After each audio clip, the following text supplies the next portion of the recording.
Hi, good morning, and welcome to Tuesday's Advent Reflection.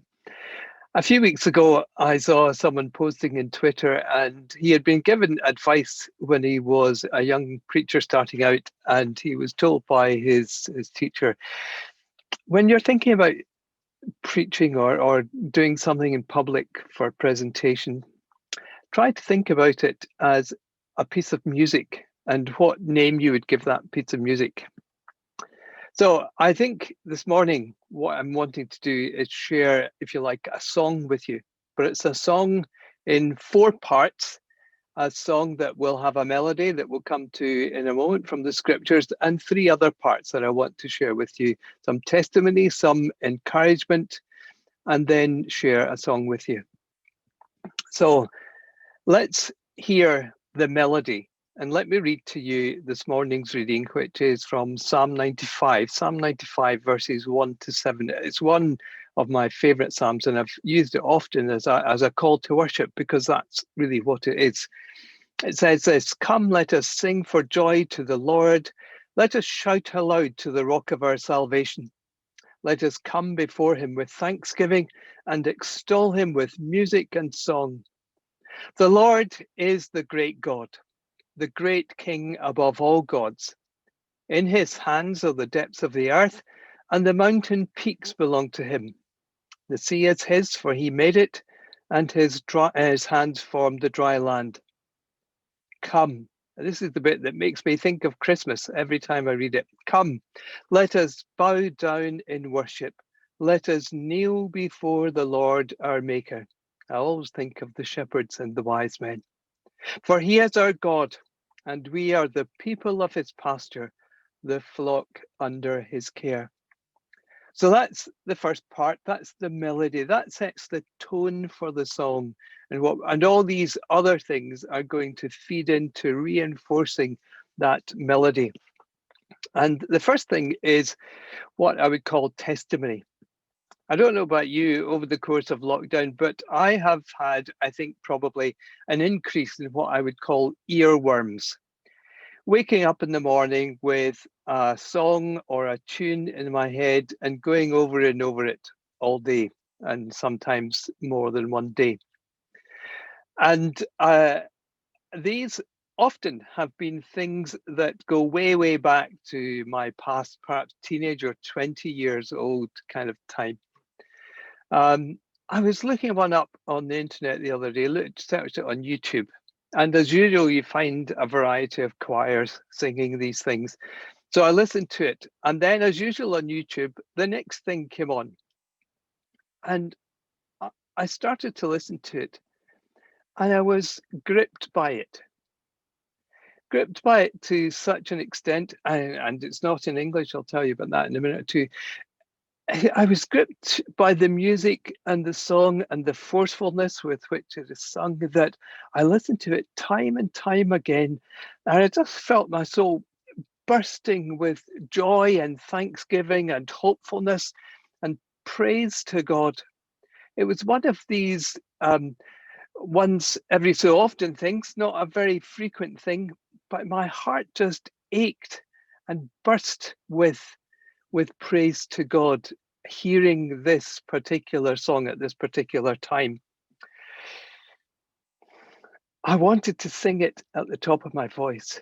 And don't tell Jane, but when she goes out to walk the dog, I sometimes put it on my Bluetooth speaker and play it almost as loud as I can and sing or conduct and let it fill me again as a hymn of praise to God. So that's testimony. That feeds into what can happen when we sing for joy to the Lord. The next thing is advice. Now, we're in the season of Advent. We're coming up to Christmas. So my advice to you would be find one of these things that works for you. Sing Christmas carols. Listen to Christmas carols. Sing them. Let them tell you the story of the coming of Jesus and its significance for us and for the world and for the universe. Let it fill you with joy and thanksgiving for all that God has done through the person of Jesus. Listen to music that encourages your spiritual reflection, your thanksgiving to God. So find something for you that works. Listen to music, listen to carols. So that's the third voice, a piece of advice from me. The fourth voice is the song that I was listening to. Now, it's sung by a male voice choir from the Netherlands. It's sung in German. It's sung by men wearing very vibrant, stripy pink shirts. So you would think it doesn't have a lot going for it in order to try and do something for you spiritually. And I suppose that's one of the reasons why I was so surprised that it gripped me so much. I didn't think it was possible for something like that to do it, but it did. I'm going to play it for you now. It takes about 4 minutes. But it might not be the thing that grabs you. And what you have to do is find the thing that grabs you, that moves you to praise and worship of God through music. And it's not the music itself that does it, it's what we put of ourselves into the music.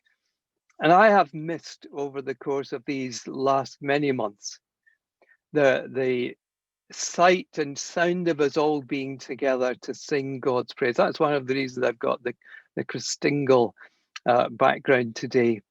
Being all together, singing the story of the coming of Jesus, it moves us and it helps us to express our faith in and commitment to Jesus.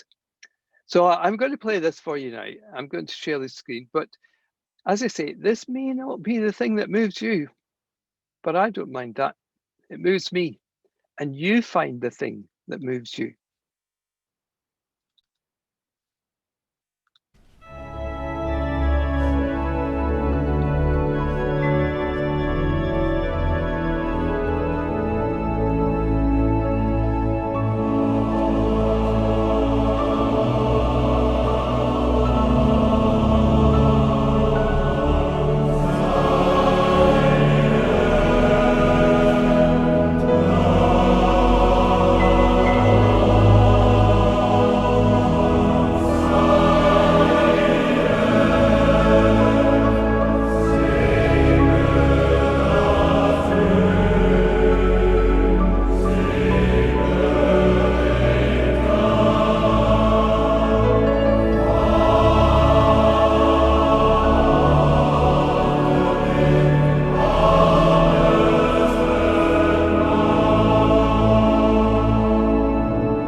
I'll put the words and a link to the YouTube channel into the chat.